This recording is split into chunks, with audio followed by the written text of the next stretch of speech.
2026. And today we're going to be talking about some exciting stuff, including the return of Sergio Busquets, a.k.a. Boozy, the best five in the history of Barcelona, because he could be returning to the club. Also, Joao Cancelo, what's going on? Are we signing him? Are we not signing him? I'm going to tell you all about that. And finally, we are going to discuss, some FIFA decisions in regards to the World Cup, because even though the World Cup is over, we still got to talk about it for a little bit before we move on. We have a lot to discuss, so let's begin.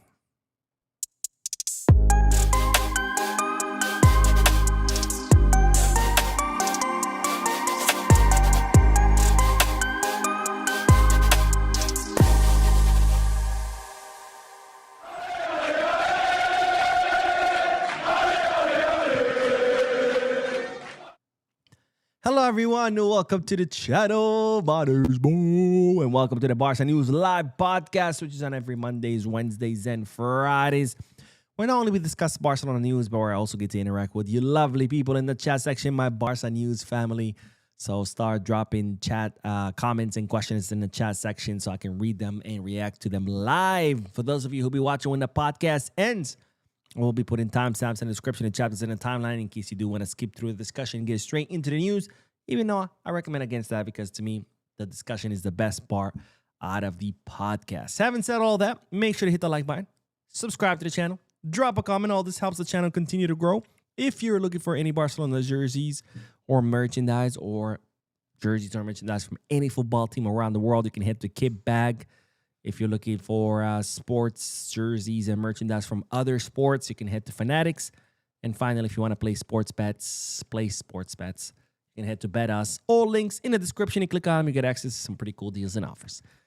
All right. Now, having said all of that, let's begin with the news. But before we begin with the news, quick announcement. I know I just said that usually podcasts are Mondays, Wednesdays, and Fridays. On Friday, I have a friend coming from out of town, actually from out of the country, that's visiting just for the weekend. So Friday, I'm going to be out all day after work, seeing this friend, catching up. So I won't be able to do the podcast on Friday. So instead, I'm going to do Friday's podcast tomorrow. Okay, so Friday's podcast will be tomorrow. I will be putting the announcement in the community tab just in case. But instead of Friday, we're doing the podcast tomorrow, Thursday. And of course, right now, because it's podcast day. Anyways, let's begin with the news. Because, ladies and gentlemen, the greatest holding midfielder, the greatest number 5 in the history of our club, one of the greatest in the history of football, period, Sergio Busquets, a.k.a. Boozy, could be returning to FC Barcelona, his home. The club where he grew up, right? He came up through the academy. He played most of his career here. And now he could be returning once again, not as a player. Fortunately, he has retired as a player, but as a coach. Yes, you heard that right. Sergio Busquets is currently in talks with Barcelona to return to the club as a coach or an assistant coach, because technically Busquets doesn't have his full license to be a coach yet, but he wants to embark on his coaching career. So he's currently in talks to come back to the club and be the assistant coach for Giuliano Belletti, who of course is currently coaching Barca Athletic, which, by the way, I don't know if you guys know, but Giuliano Belletti is a former Barcelona player. He scored a winning goal, if I don't remember, for Barcelona's second Champions League win back in 2006. He, of course, coached the Juvenil A. He took the Juvenil A to glory, winning a treble with them, Youth Champions League, Youth Copa del Rey, and, of course, their league group. Giuliano Belletti got promoted last season to Barca Athletic with the goal of promoting Barca Athletic from 4th to 3rd division. He came up short on that goal, but this season, Barcelona really spending a lot of money on signings, on completely rebuilding Barca Athletic with the goal of promoting them from 4th to 3rd division. And while Sergio Busquets could be part of that goal, as he's currently in talks to become the assistant of Giuliano Belletti. And I got to say, I'm very excited for this news because if you go back over all the years when Sergio Busquets was at the club, a lot of times when they did interviews of all the players that played with him, Iniesta, Xavi, Messi, anybody that pretty much played with Busquets, they always used to say the same thing. And it's that if any of them ever became a coach, it would be Busquets because of his tactical intelligence, because how he saw the game, how he helped explain things to his teammates. So players around him that played with him over the years always said that Busquets could be a coach. And well, now we're going to see it. And we could be seeing it as soon as this season. And again, because again, he's in talks to be the assistant of Giuliano Belletti. And I got to say, I'm very, very excited. Of course, Iniesta is set to begin his coaching career in the Middle East. We have, what's his name? Cesc Fabregas doing amazing with Como in the Serie A. Xavi Hernandez, we'll see if he decides to come back from his million-year vacation. I wish I could take a million-year vacation. We'll see. But a lot of Barcelona legends, man, becoming coaches.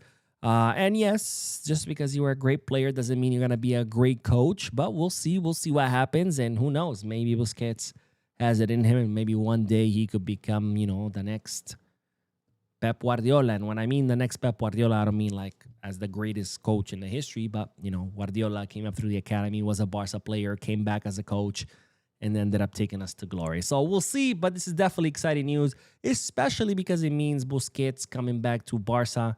And it's always nice to see such Barcelona legends still being tied to to the greatest club on earth, our beloved club, Football Club Barcelona.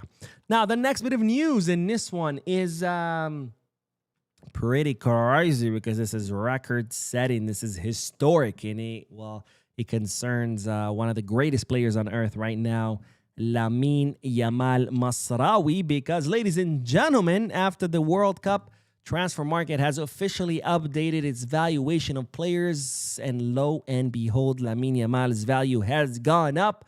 It's gone up to 220 million euros. I'll say that again, 220 million euros. Now, why is this record-setting and why is this historic?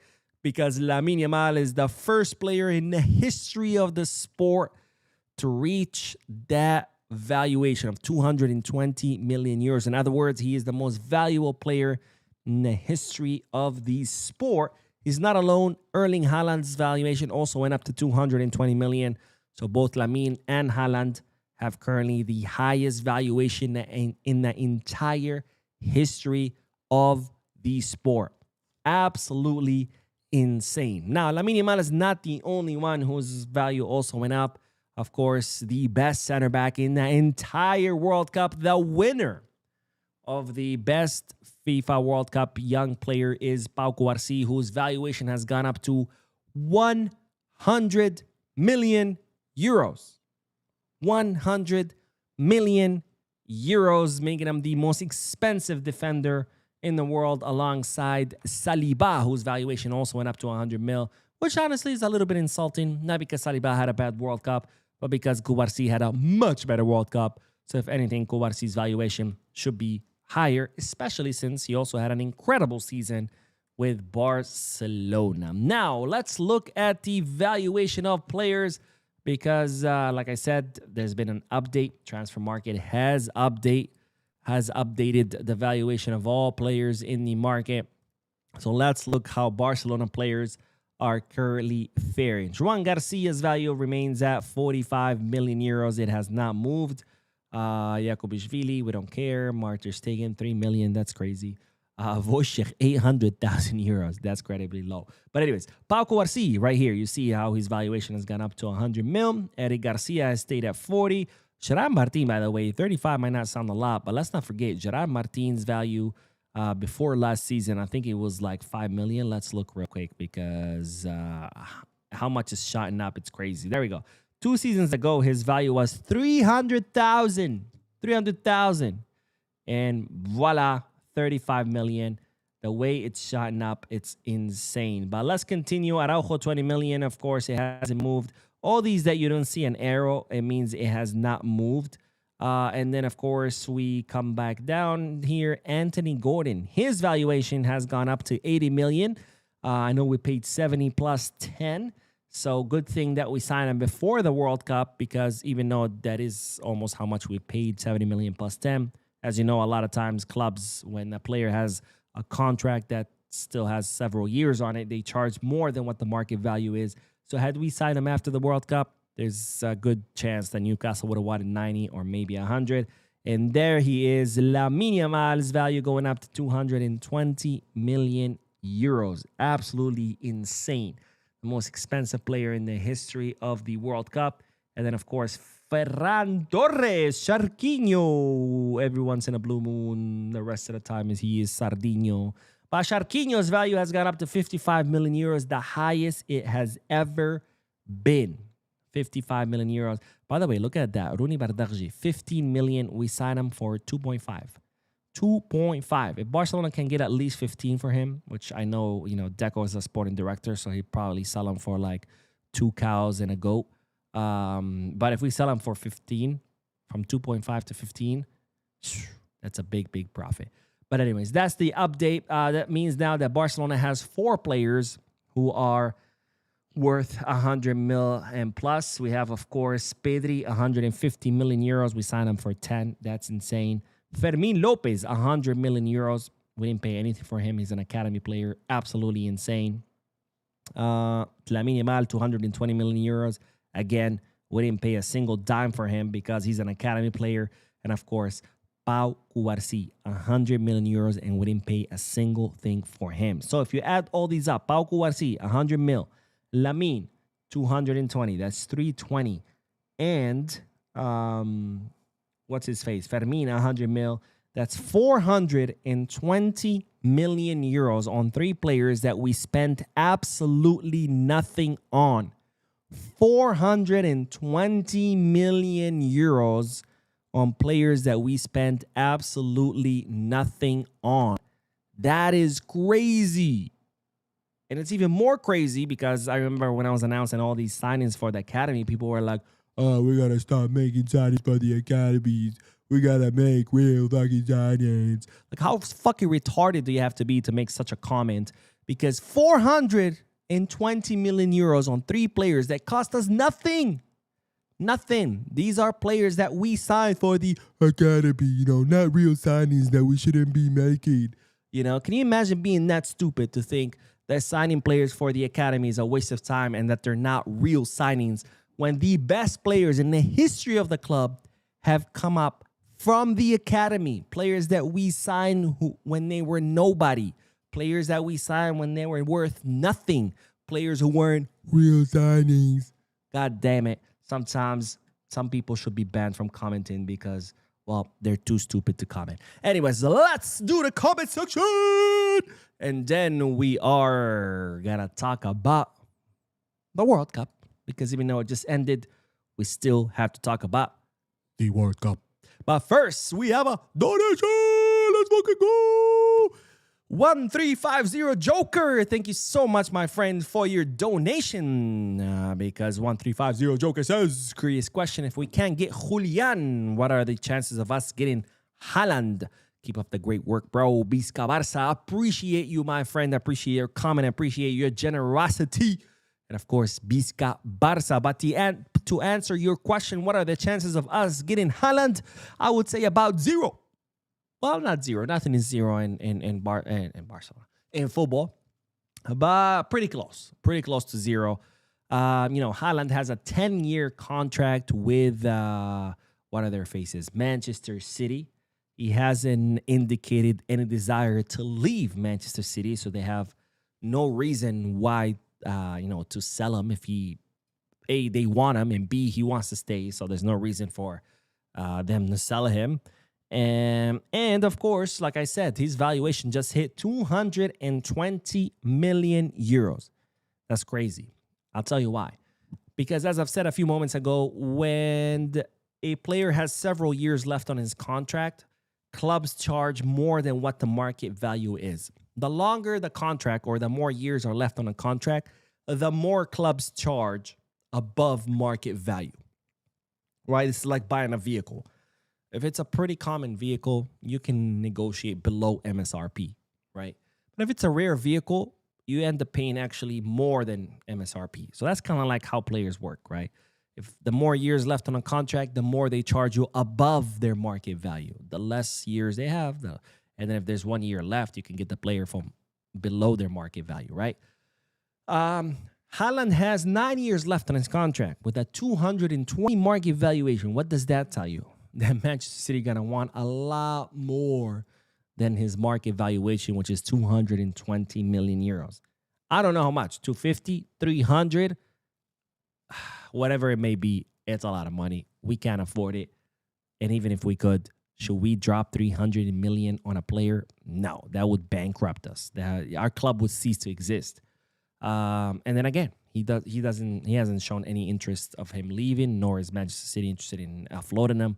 So what are the chances? Since nothing is zero in football, nothing is like absolutely impossible, I would say maybe 0.01. Let's put it that way. That's not truly a zero, but pretty darn close. Pretty darn close.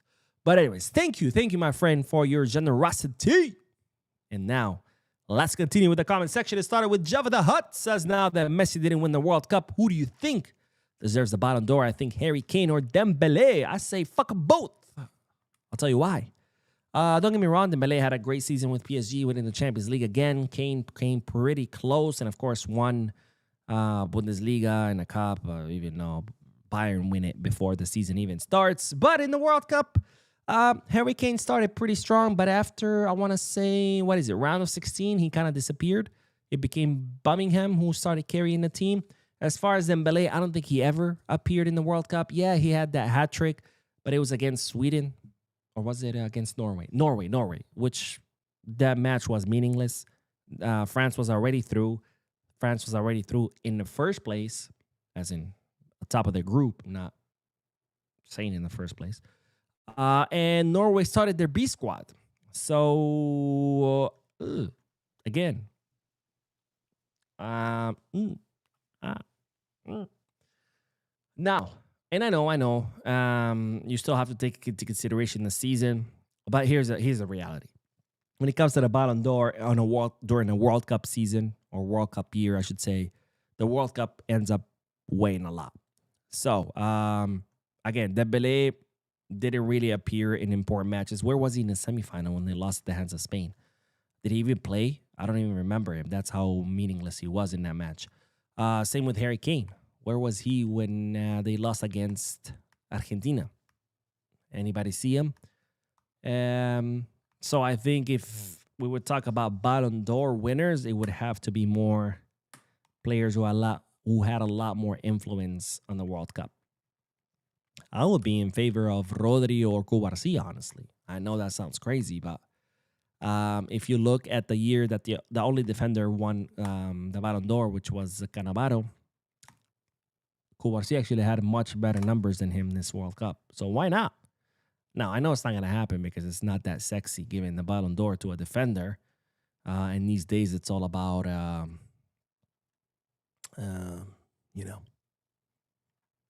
what sells, marketing. But why not Cubarsi, right? And let's see. Busquets says Kane has scored 70 goals this season. He deserves it. Don't get me wrong. I'm not arguing his season. His season was pretty remarkable. But in the World Cup year, the World Cup becomes very influential when it comes to Ballon d'Or. And when it comes to the World Cup, Kane disappeared after the round of 16. And in the Champions League, he didn't make it. They were completely annihilated by PSG in the semifinal. So the two biggest trophies, he didn't make a difference. Yeah, sure, he was amazing in the Bundesliga and in the German Cup. But how much are those truly worth? It's kind of like with PSG. For PSG players to win the Ballon d'Or, they have to win the Champions League because the League On is trash. They win that trash league in their sleep. I'm not saying the Bundesliga is trash. Obviously, it's much better than the League On. But how much merit does it really have that Bayern win the Bundesliga when they win it every year? How much merit do they get for winning the German Cup? Again, much better league than the French one. But I feel like winning La Liga has a lot more weight than winning the Bundesliga or definitely the League On, right? Winning the Copa del Rey, I think, has more weight than winning the French Cup or the German Cup. So I don't know. Maybe I'm crazy. Maybe I'm just talking out of my ass. I don't know. You guys let me know. But let's continue with waffles. Ooh, I want some waffles. Not you, bro. I mean like actual waffles. Signing defenders is important, but with our style of play, attackers makes more sense as of now. Imagine teams being discouraged to play after 30 minutes after being scored on 4 times. I mean, yeah, with our style, obviously, attackers who can press become a lot more important. Not to say that defenders are not important. Of course, defenders are important. But doesn't matter who you have in the back line. If your front line is not pressing, you're in trouble. If your front line is not scoring goals, you're in trouble. And that's kind of the problem we had last season.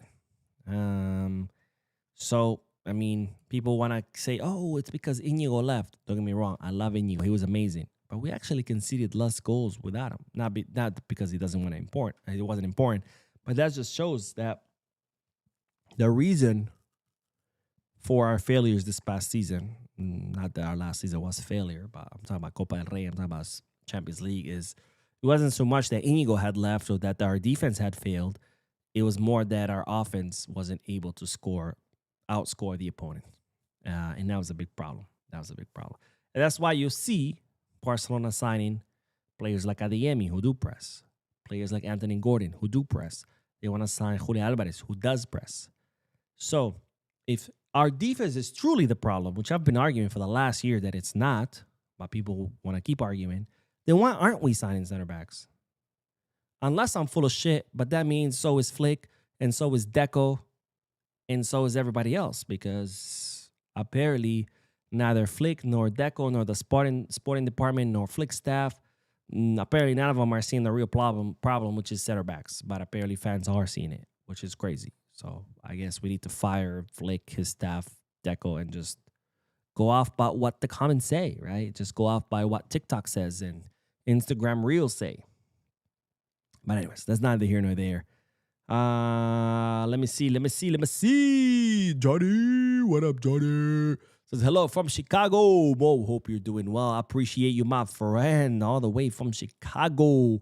I've only been in Chicago once. It was back in 2016. Oh my God, that means that was 10 years ago. It feels like it was 2 weekends ago. I had an incredible time. I went in September, so the weather was nice. You know, it wasn't cold, but it wasn't hot and humid either. It did rain a lot the first day, but after that, it stopped. I had some Chicago pizza. It was delicious, but I got to say, man, New York pizza's better. I got to say that. I'm sorry, but I love Chicago. Chicago's beautiful. The people are amazing. The culture is amazing. I had an incredible time there. But yeah, New York pizza's better, bro. New York pizza is better. But I appreciate you, my friend. I appreciate you for watching and for dropping a comment. And Barca Mama, what up, Barca Mama? Says, hey, Mo, finally caught a live from the beginning of For Once. Happy Wednesday, Barca News fam. Happy Wednesday, hump day. I hate that word. I don't know why. Not Wednesday, but hump day. But thank you, Barca Mama, for your comment, and thank you for joining, and always support the channel. By the way, I got a funny story. Well, maybe it's not funny. I don't know. It was funny for me. It wasn't at the moment, but it was afterwards. But today I had to go to court. Okay. I wear my suit. I'm looking all good, all fly. I get in. This time I had to go to court in Jersey. I practice both in Jersey and in New York. And when I go to Jersey, I drive, obviously. So I had to go to court in Newark. I got in my car. I drove to Newark. I park. I get out of the car, and I hear, I didn't think anything of it. I said, whatever. So I go to the sidewalk. I'm waiting for the pedestrian light to turn green for me, or white, I guess, because for people who don't live in the U.S., when a pedestrian light turns green, it's actually a white guy or a figure person in the color white. So I'm waiting for the pedestrian light to turn green. And this lady approaches me and says, "Excuse me." And I'm thinking she wants to ask me something about how to park because I saw her looking at the signs all confused. And she asks me, and I'm like, "Hi, how you doing? How can I help you?" And she says, she does this weird face. It's like, "Your pants." And I'm like, "Huh?"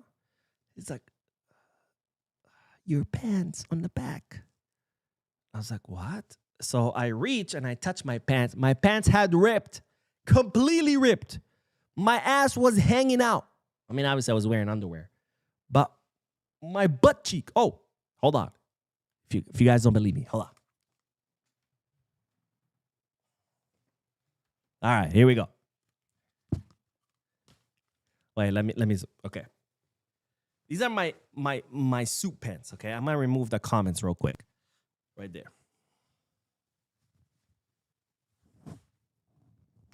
This is my butt. Okay, my butt cheek is my face. My whole butt cheek was sticking out of my pants, and I had to go into court, and there was no way I could go home and change my pants because my case was getting called like around 9 and it was already 9. So I had to walk into court with my butt cheek completely hanging out of my pants. Thankfully, I had my briefcase, so I was holding my briefcase behind my back, covering my ass. I had to check in like that. I went and sat all the way in the back. I would not move. I needed to go to the bathroom. I was like, I am not going to the bathroom. And then when my case got called, I had to get up, covering my ass with my briefcase because my butt cheek was taken out. I'm like, what the fuck? So yes, today, Mo had to go to court and represent a client. The client wasn't there, thankfully, with his ass cheek completely out of his pants. True story. You just saw the evidence, okay? So that was my day today. Look at that. Look at that. Anyways, and here's the cherry on top. I come out of the court once my case is over, and I'm like, thank God this is done. And guess what's on my windshield when I come back to my car? A fucking parking ticket. So today, the whole courthouse got to see my ass, and I got a parking ticket. So that was my day. I hope you guys' day was better because that was my day. That was my day. So, anyways, let's get back to the news. We do have to talk a little bit about the World Cup. This is not so much news, but it's more of a debate because today there was actually not a lot of Barca news. But I said, you know what? Let's talk about the World Cup, because I think what I'm about to talk about is worth mentioning. And, I want you guys to get in on the action, right? I want you guys to debate this because obviously everything I'm about to say in a little bit is fully subjective. So I want to hear you guys' thoughts, opinions in the chat section. And of course, I want to see it in the comment section if you're watching this once it ends. But let's talk about the World Cup because, of course, we do have the list of individual awards, right? These are the 3 awards. Well, there was actually 4. There was the Golden Boot that was given to Mbappe, but there's no debate there, right? The Golden Boot is given to the player with the most goals. You either have the most goals or you don't, right? There's no subjectivity to it. It's fully objective. But Mbappe won the Golden Boot, 10 goals, absolutely insane, 10 goals in one World Cup. But these are the other awards, which are not necessarily objective. They're a lot more subjective. Now, let's start with Pau Cubarsi. We're going to go left to right. Pau Cubarsi was given the Best Young Player Award in the 2026 World Cup. To me, and this is my opinion, all this is going to be subjective, well deserved. I cannot think of any other young player that did better than Pau Cubarsi. I mean, Cubarsi was an absolute wall. He didn't let anything through him. I mean, his defensive prowess was insane. His read of the game, The way he read the game was absolutely insane. The way he built the ball, the plays from the back was out of this world. I mean, Cubarsi was undoubtedly the best center back in the World Cup, and he deserves this award. By the way, 19 years old, first World Cup, and the guy played like it was his fifth World Cup. I mean, his composure on the ball, the way he defended, the way he attacked, the way he drove the ball forward. I mean, he was spectacular, very well deserved. I don't think there's any debate here.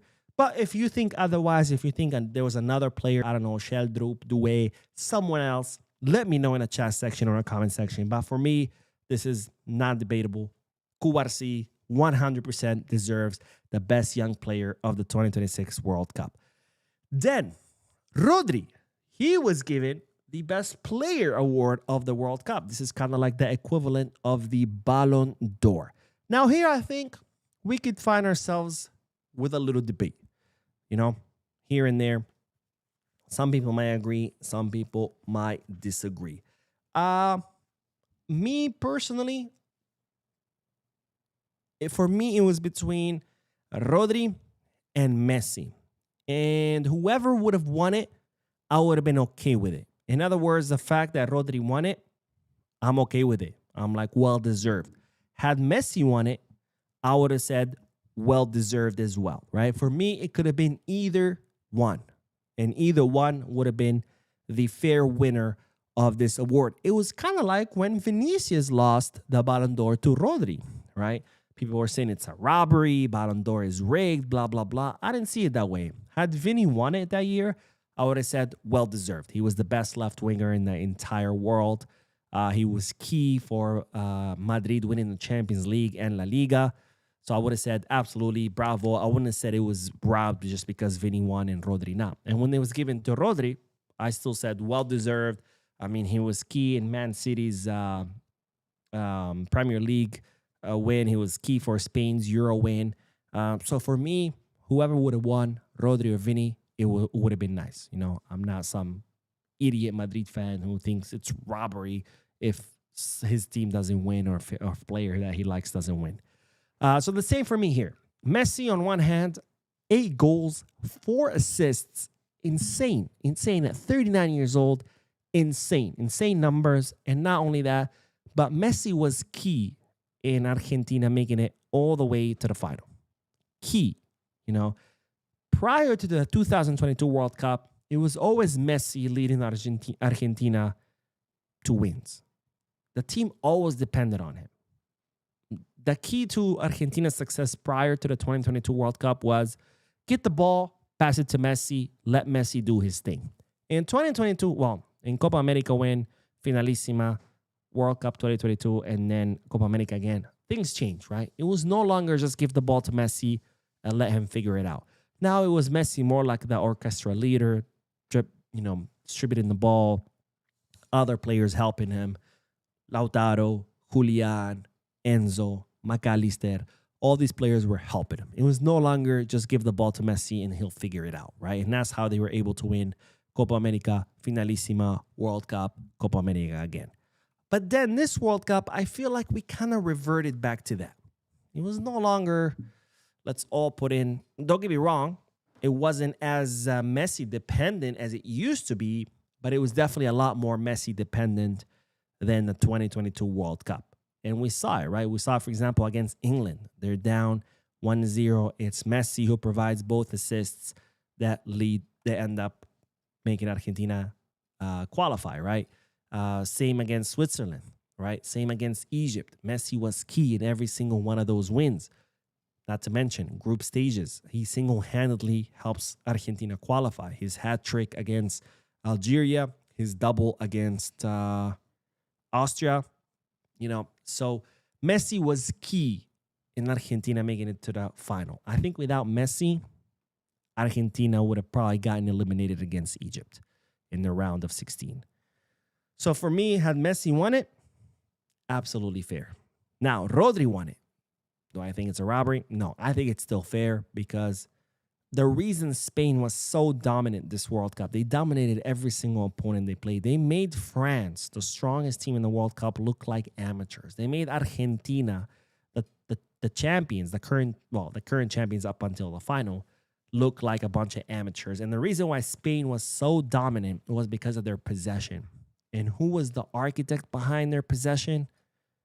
Rodri, ladies and gentlemen. So if the reason Spain won the World Cup was their possession and the architect was of that possession was Rodri, then Rodri is the architect of Spain's victory in the World Cup because everything went through him. Every ball went through him. Every pass, every chance created, every attack, everything went through him. And that was just attack-wise. Defense-wise, he was also impeccable in the midfield. Not only did he dictate the tempo of his own team, he dictated the tempo of the opposition.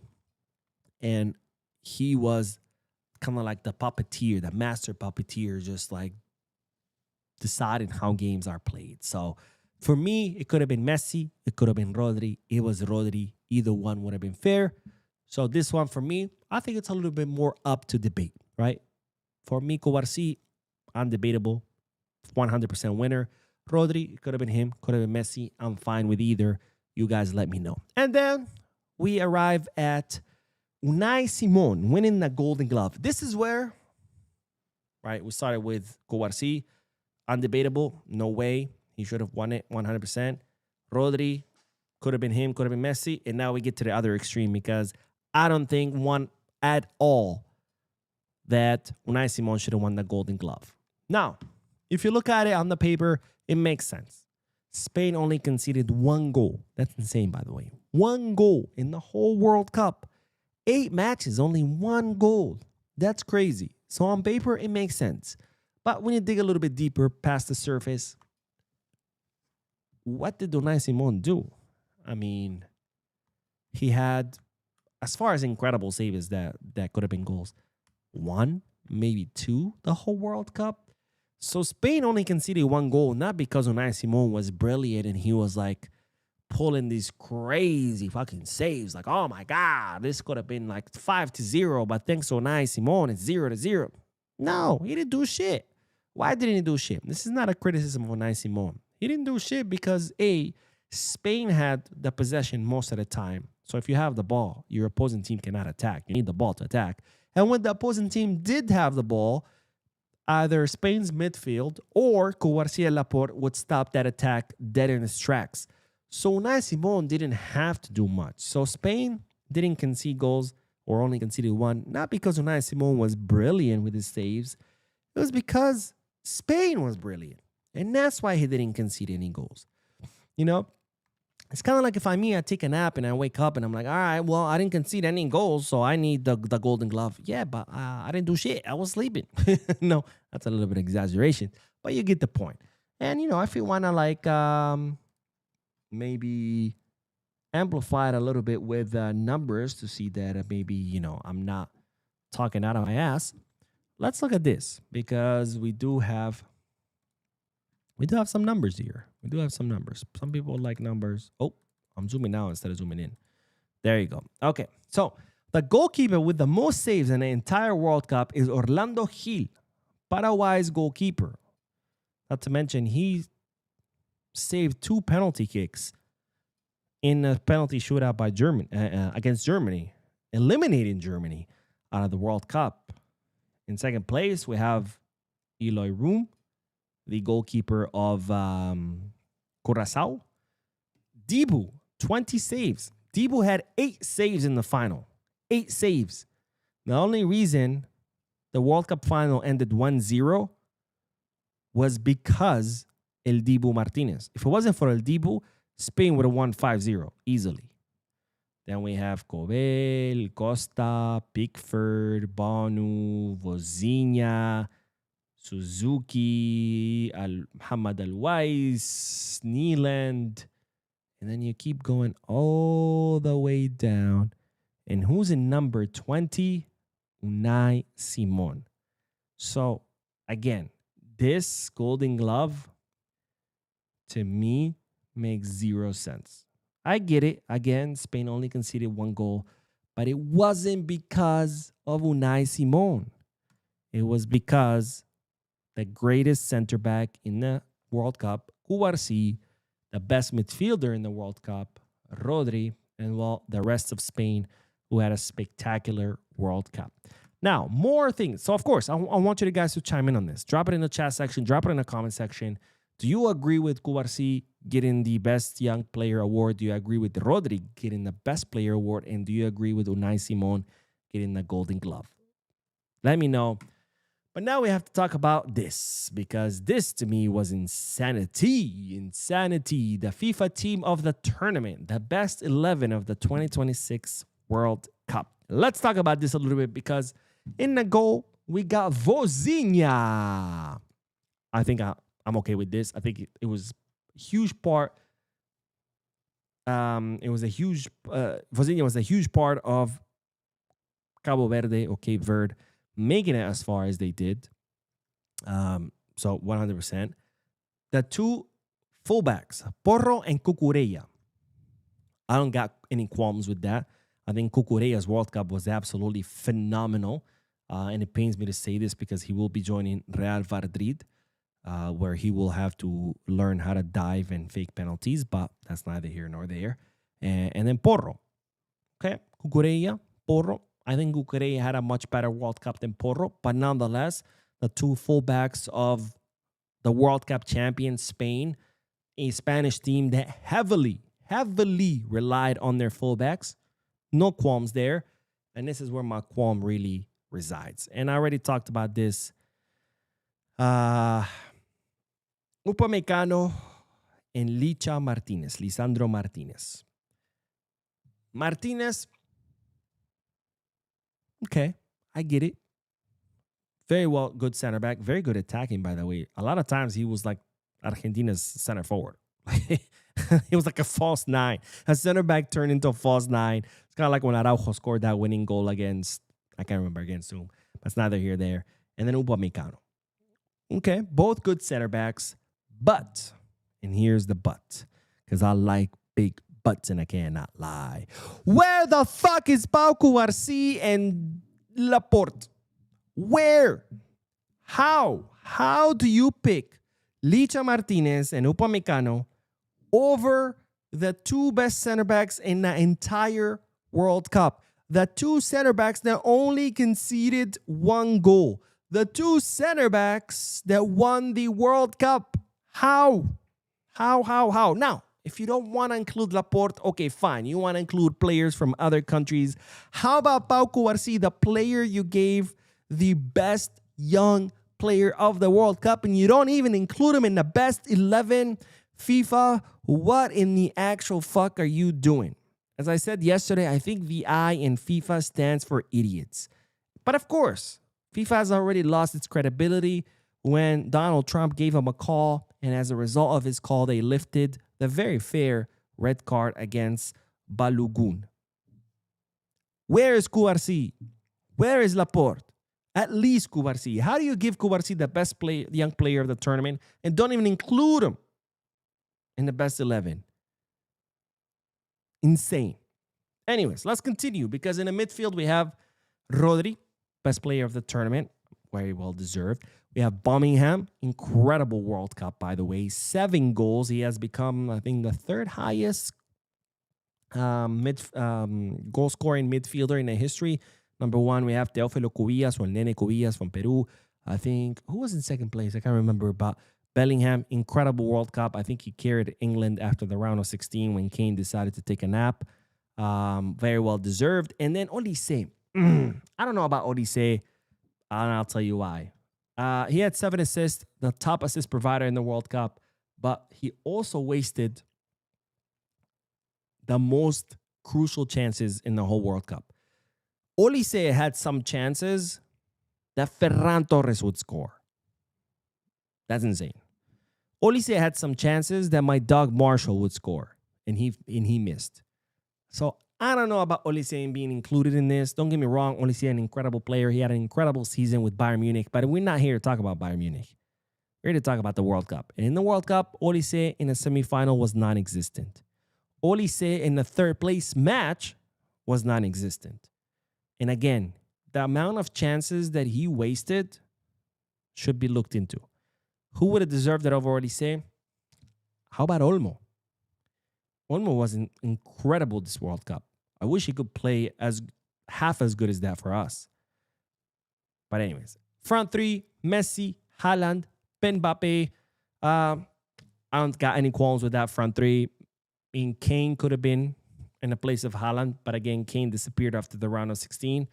So I'm okay with Haaland being in the place of Kane.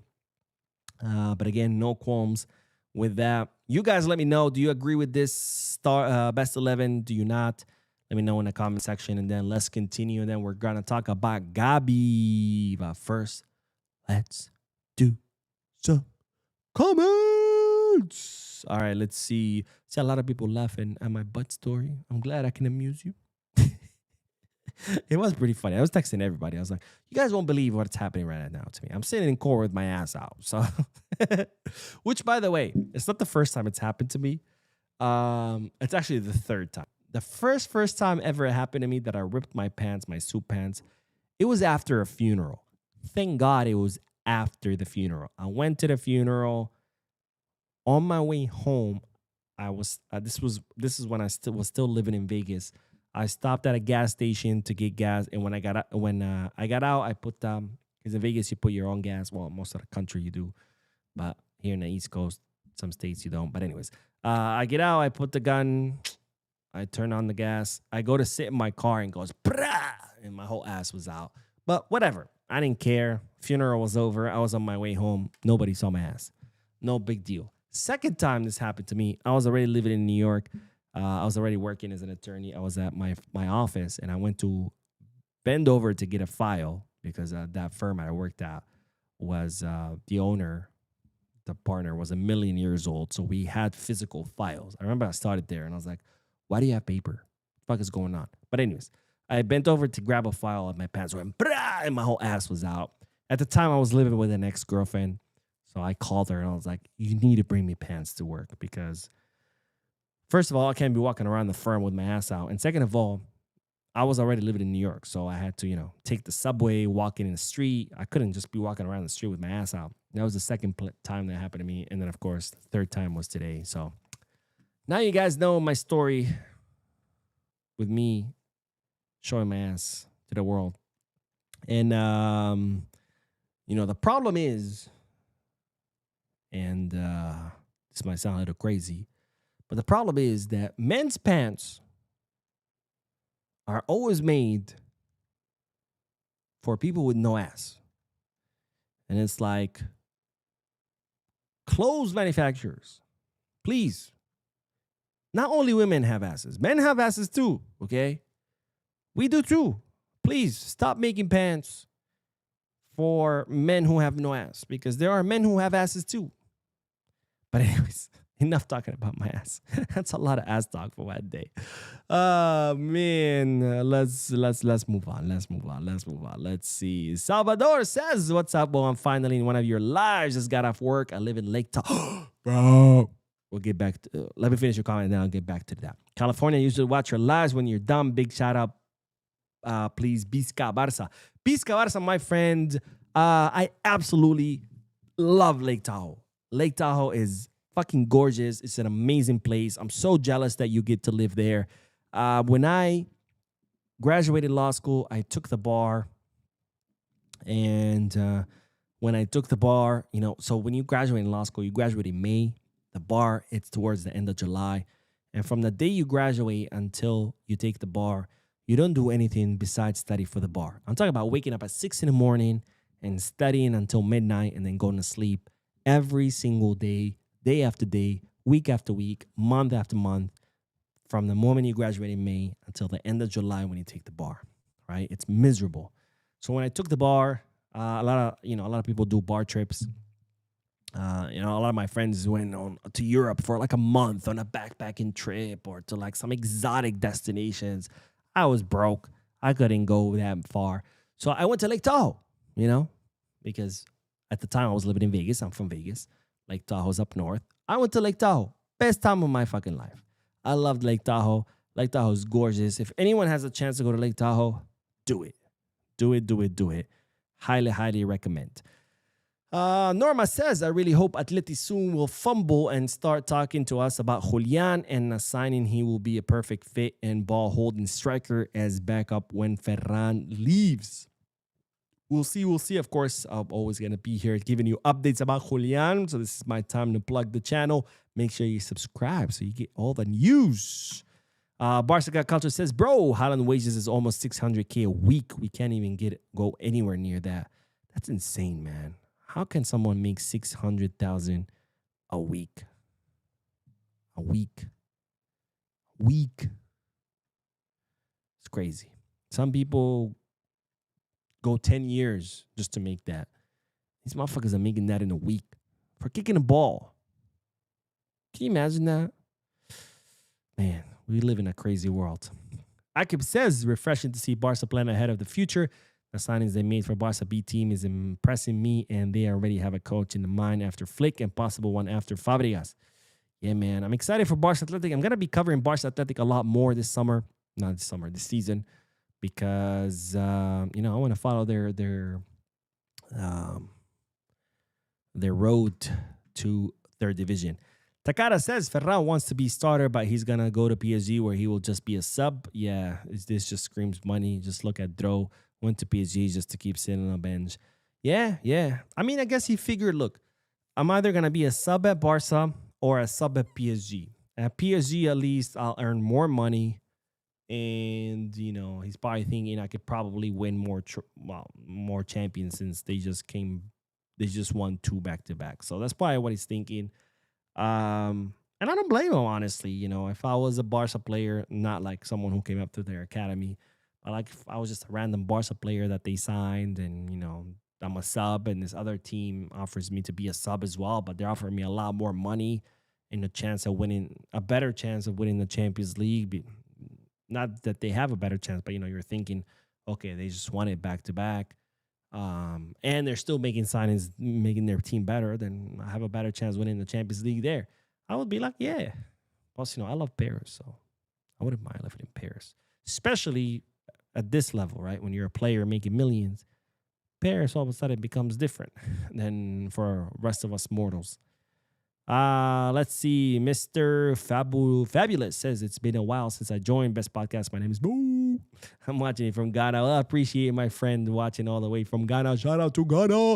I got a lot of viewership from Ghana, so that's amazing. I got a lot of viewership in the African continent, period.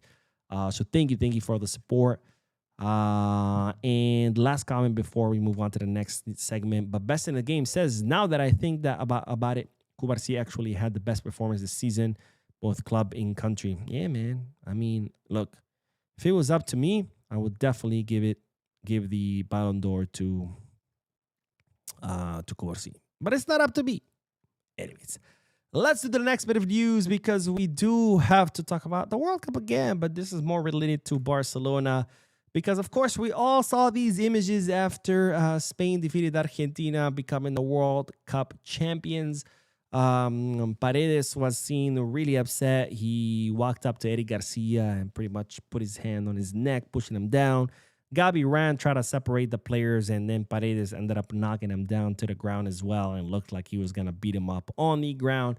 And this, of course, has sparked a lot of debate. By the way, apparently Paredes was shown a red card, and then they went back and removed it. That's FIFA for you. But that, of course, has sparked a lot of debate on what should happen. Should Paredes should be suspended?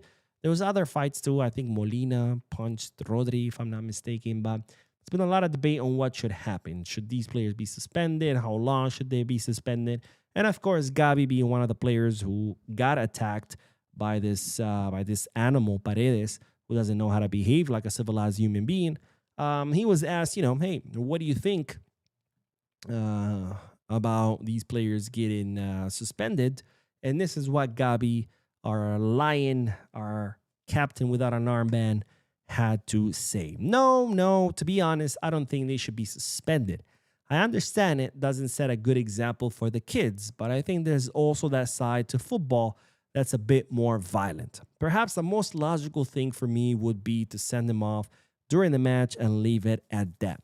But as I say, at the end of the day, I think it's all part of football and it has to stay that way. So Gavi, despite being 3 feet tall, is being here the much bigger guy than that animal Paredes and saying that no, he shouldn't be suspended, that this is just part of football, that sometimes, things get heated, things get violent.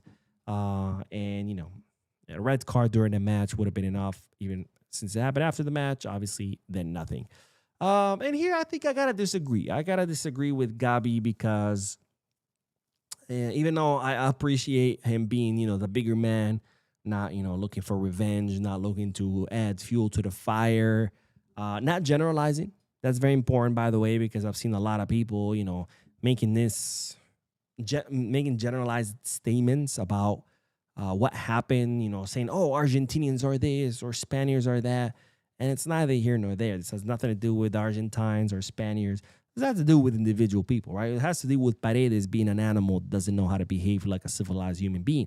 Doesn't mean that the entire Argentine national team is like that. And it definitely doesn't mean that all Argentinians are like that either, right? In fact, I go to Argentina a lot. I work with a lot of Argentinians. I love Argentina. I love Argentinians. I think they're amazing people, amazing country. This has nothing, this is no, Paredes being an animal that has no reflection upon the whole country or the entire population, right? So I appreciate Gavi's candor as far as that, but I do disagree with him saying that they shouldn't be suspended because I think players need to be made of example. And the example is that if you're an animal who doesn't know how to behave like a civilized human being, if you're someone who doesn't know how to lose with dignity, then you need to be punished because the message needs to be sent to other players that this behavior is not okay.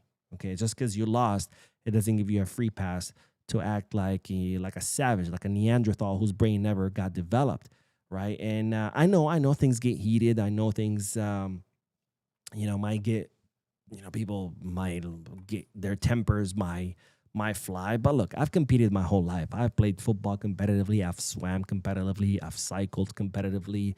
And of course, I've fought MMA for many years. So I'm aware of things. But here's the thing. If you don't know how to control your temper, then you're no better than an animal, right? Because animals, they're wild.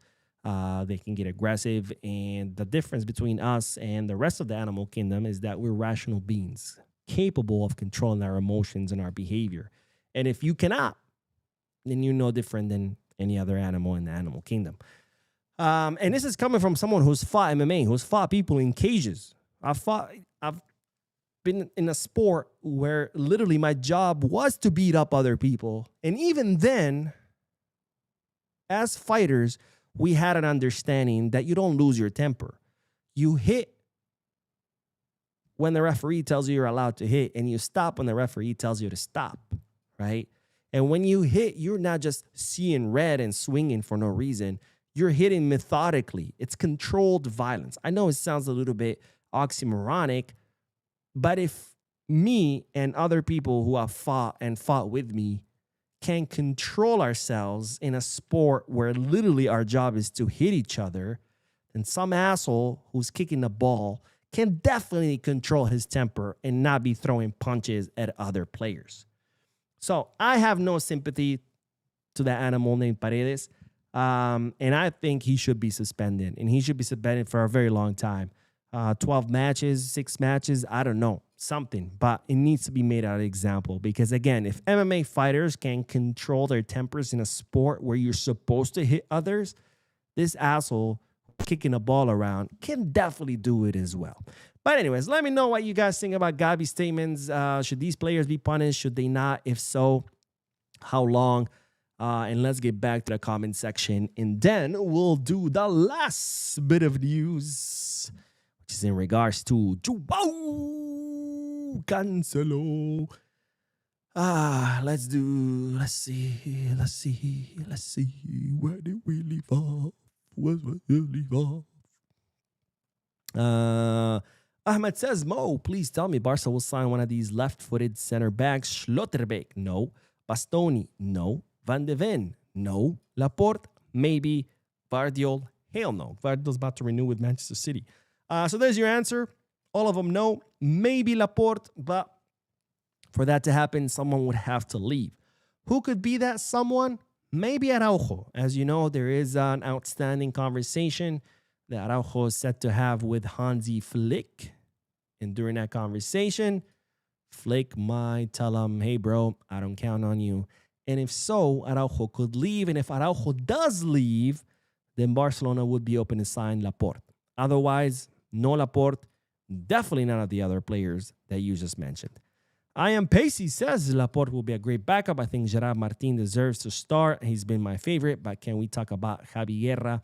I think signing him is necessary. So Javi Guerra is seen more as a future bet, someone that Barcelona would like to sign down the road. Not right now. He's definitely not a priority because if we have an overbooking in center backs, we have even a triple overbooking in midfielders. John Williams says, personally, I think Messi deserved it much better than Rodri. He scored 8 solid goals plus 4 assists. Plus, he was key in Argentina making it to the World Cup final. So again, had Messi won it, I would have been absolutely fine with it. The fact that Rodri won it, it makes sense. I'm not going to say, oh, it's a robbery. But yeah, I would have preferred Messi a little bit more. But again, I'm okay with either. Johnny says, maybe you tried the wrong one. Plus, I'm not much of a pizza person, but I guarantee you that the next time you're going to visit Chicago, let me know. I'll make sure to change your opinion. Oh, don't get me wrong. I love Chicago pizza. I'm not hating on it. I'm not saying Chicago pizza is trash and you guys should throw it in the Lake Michigan. By the way, Lake Michigan, beautiful lake. But I'm saying I prefer New York pizza. I don't know. I just like thin slice. I like thin slice. But I still enjoyed it. Don't get me wrong. I'm still enjoyed it. But yeah, I'm down. I'm down to try some pizza. I haven't been in Chicago in a while. Maybe it's time. Defiant says, Fabrizio Romanos, Cancelo hasn't been officially signed yet, but it's almost a done deal. I'm hoping we sign Laporte next. I'm going to talk about Cancelo next. Don't worry. I got you. I got you, fam. Not like my pants. My pants did not get me. Those fuckers, they betrayed me. Nicolasin says, I agree. Uni benefited from a great defense. 100%. Jason says Busquets returned to Barcelona. Really? Yazar. Carlos says, I agree with you about Unai, but they saved so many chances by playing aggressively and coming off the box to clear the ball when it could be one-on-one. His saves were different. Okay, fair enough. I like that. But I still think it wasn't as many as other goalkeepers, like, for example, Vozinha, right? Or even El Dibu. Dibu had 8 saves in the final alone. Now, it's hard to argue that Dibu should have gotten the Golden Glove because he did end up conceding 1 goal per match average. That's pretty high. But there were other goalkeepers that could have been considered. Defiant says Busquets would come back as coach maybe after Flick departs. Well, there's a lot of options for after Flick departs. And I don't know if Busquets is ready for after Flick departs yet, right? You know, we have, for example, Cesc, who's been coaching for a lot longer. And even Iniesta's already gonna be coaching first division team, I think in Qatar, which I guess it's like me coaching my dog how to play football. No offense, but I mean Qatari football. No, it's even worse. UAE, United Arab Emirates. No offense, I'm Arab, so I can say that. But you know, Busquets is just gonna be an assistant because he doesn't even have his license. So I think he's starting a little bit way after those guys. So I think he's still gonna need some time. We gotta be patient. Scoliosis, just kidding. It says Scalio Sancanto says, yeah, Cubarsi not making it is egregious. I don't know why FIFA's cooking with that decision. Honestly, I think it's all marketing. I think these like 11s and bullshits that FIFA does is all about marketing because, it's like, for example, Van Dijk was on the short list. And it's like Van Dijk. He wasn't eventually chosen, but he was on the short list over Laporte and over Cubarsi.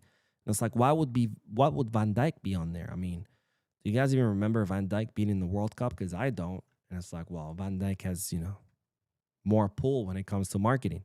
Laporte doesn't have as much pull because Laporte was just in Saudi for several years. So it's like, who cares, right? And I think a lot of it has to do with just marketing. Salvador says, Mo, what part of law do you work for, brother, if you don't mind? Shout out from Lake Tahoe. I do civil litigation.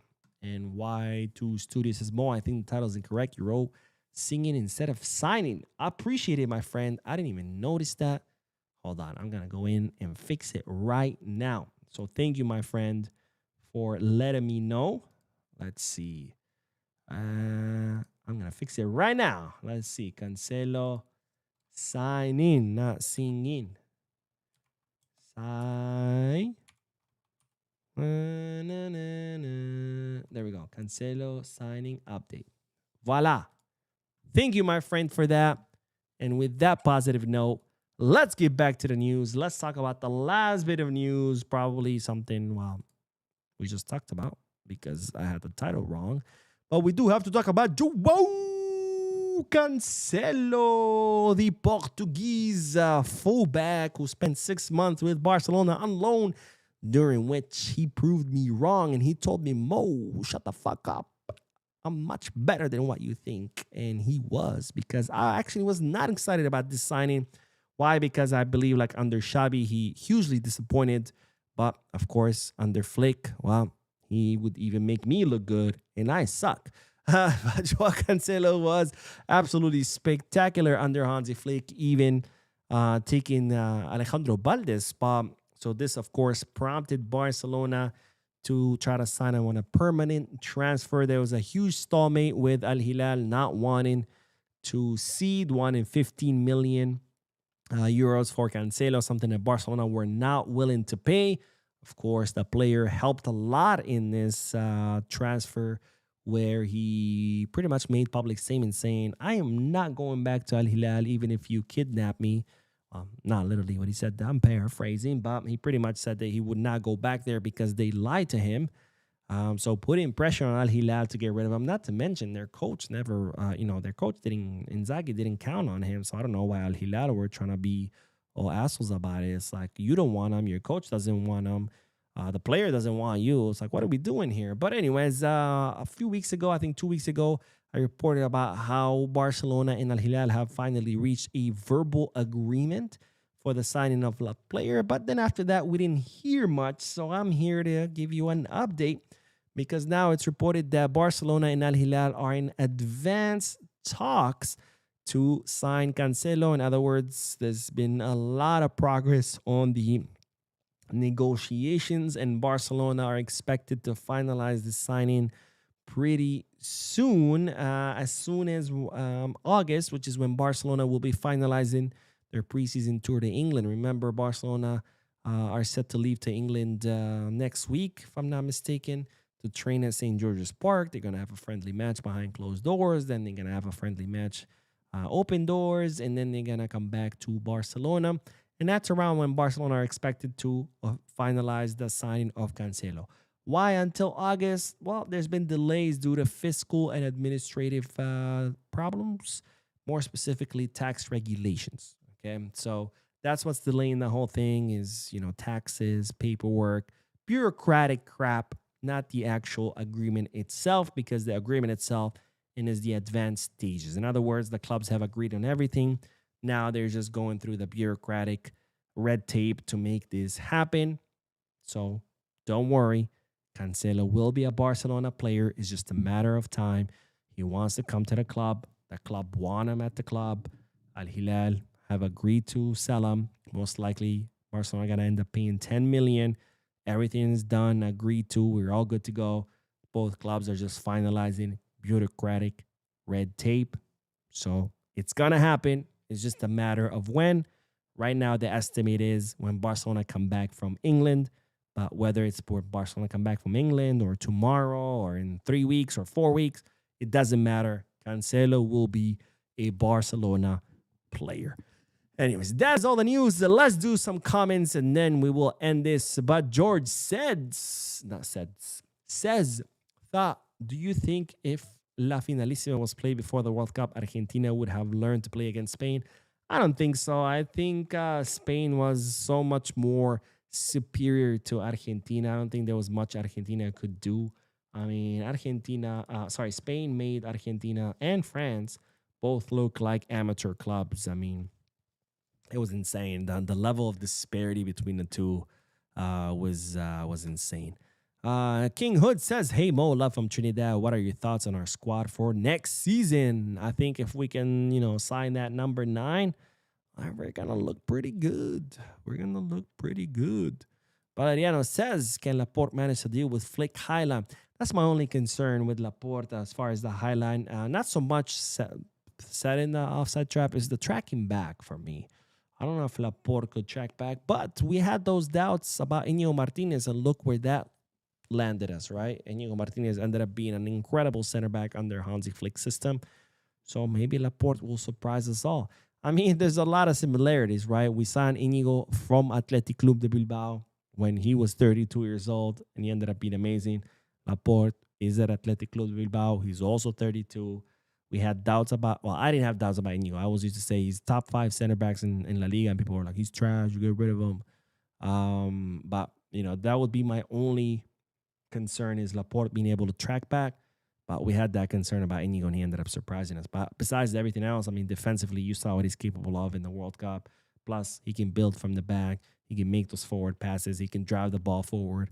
I mean, he can play with Cubarsi, right? So lots of positives under his column. He would be, of course, a great signing. But first, someone would have to leave. And George says, apparently, Paredes said Gavi was talking smack about Messi. It's almost like disrespecting his mom in Argentina. I doubt that. I don't see Gavi talking smack about Messi because, Gavi is culé through and through, and he understands what Messi means for Barcelona, not just for the world of football, but for Barcelona. But regardless, it doesn't matter. It doesn't matter, right? Because if someone insults you, you insult them back, right? Violence should never be a response to someone insulting you. Now, if someone swings at you, yeah, absolutely. Swing back at them. Break their jaw. Whatever you have to do. So again, if me and other people who I trained with, who I fought against as MMA fighters, we can control ourselves and we can talk shit to each other and insult each other, and no one was going to swing unless someone swings at you first. In a sport where literally your job is to swing at people, then some asshole who kicks the ball around should definitely be able to control his emotions. But anyways, Barca Reloaded says, why would Julian go to Atletico Madrid in the first place, knowing his dream target is Barca? Whoever's managing dude is doing a terrible job. Why would he renew with Man City when he knew he wasn't going to be the starter? And then why would he go to Atletico when it's a bum-ass team? I don't know. But whoever's advising Julian needs to be fired. And let's see what else. Spooky says, is it possible to sign Rodri? Probably not, because of the overflow of midfielders that we have. Would I love Rodri on a team? I think Rodri on Barcelona would be an absolute insanity. He's amazing. But of course, we do have our own Rodri, or the next Rodri. His name is Marc Bernal. So we don't need it. We don't need to, right? Would it be amazing to have him? Yes. Do we need it? No. I think we have the next Rodri, and his name is Marc Bernal. And I have a feeling that Bernal could even become better than Rodri in the future. But of course, time will tell. This is only, at this point, it's only speculation.